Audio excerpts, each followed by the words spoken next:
Hello, good afternoon to you. I thought, given that we have discussed the possible potential demise of the Labour Party many times, I think it's fair to say, since Jeremy Corbyn was elected as its leader, it's only fair that in light of a piece I read this morning in The Times by Ian Martin, a Conservative commentator, political commentator, he talks about the Conservatives potentially facing a battle for its own existence if it doesn't re-engage with a large number of aspiring and growing, it is a growing number of middle-class voters.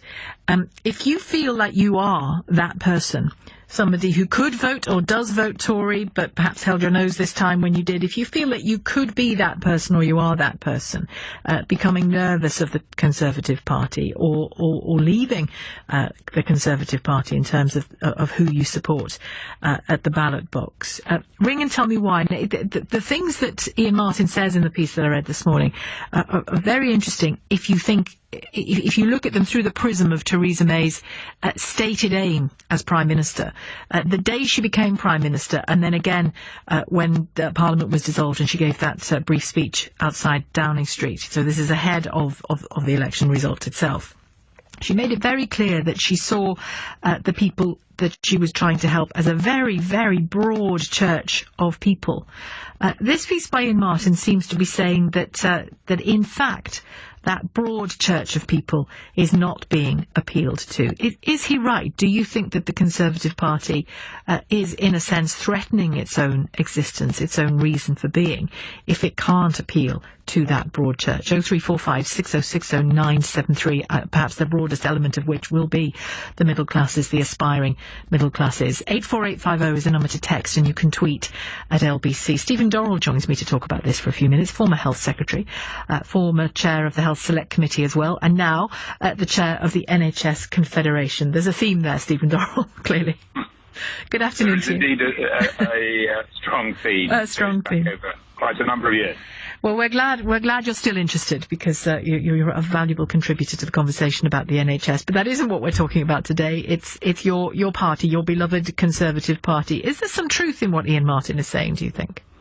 I think there is some truth when the Conservative Party isn't seen to be on the side of those who aspire to create a better life, aspire to improve their own position or the position of their families. I don't think it's a class thing. I think throughout the history of the Tory party, the people who we've sought to attract are people who think that things can get better and want the opportunity for themselves and their families to make their own life and the lives of their communities better. And I think that that's what we didn't do during the recent general election. I think there are a number of reasons for that. But the focus I would put is on aspiration rather than class. Okay. Why do you describe to me the areas in which you think the party failed to do that in this election campaign? Most obviously, we didn't attract support among young people because we didn't demonstrate how a re-elected Conservative government would improve their life prospects. But if you look at and listen to young people in universities at the moment or left university making their way in the world, there's a consistent theme that they find it difficult to find well-paid jobs, they find it difficult to get on the housing ladder. Personally, I think the whole Brexit agenda is cutting off an agenda that they feel very strongly that my generation had, opportunity that my generation had, that they think is threatened by the current approach to policy. So there's a wide range of aspects where today's student population, people who are still at school, people who are making their way in the world, feel that the Conservative Party isn't giving them opportunities that were available to an earlier generation.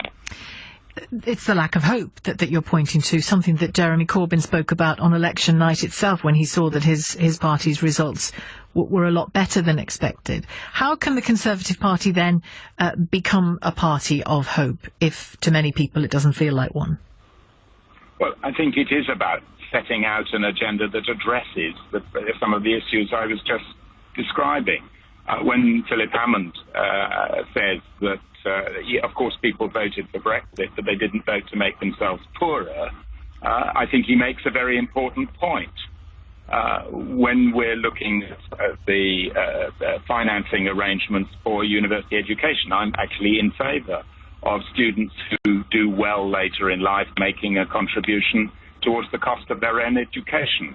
But I think we should listen to today's generation of students and recent students about the perceived funding fairness of the current funding of their education, particularly when you look at the difficulty that many of them have in getting onto the housing ladder at the same time as they're starting to pay off their student loans. Yeah, and the first point in life when they're financially responsible for themselves, to a degree at least, with their student loan and the like, interest rates of 6%.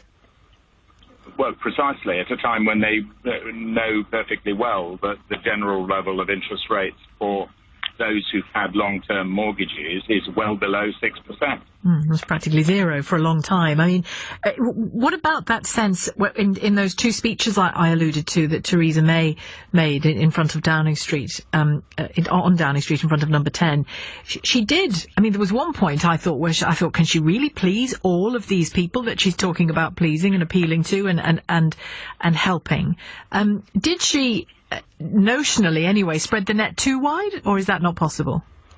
Well, I think the sadness is not the target group that she was aiming at. I think she was right to want to provide the opportunity of a better future right across society. I actually think that was right. The problem was that the policy mix, including the Brexit agenda, where she was saying during the election campaign that a Conservative government would commit us to a hard Brexit, that many in the community know would cut themselves off from some of the aspirations we've been talking about.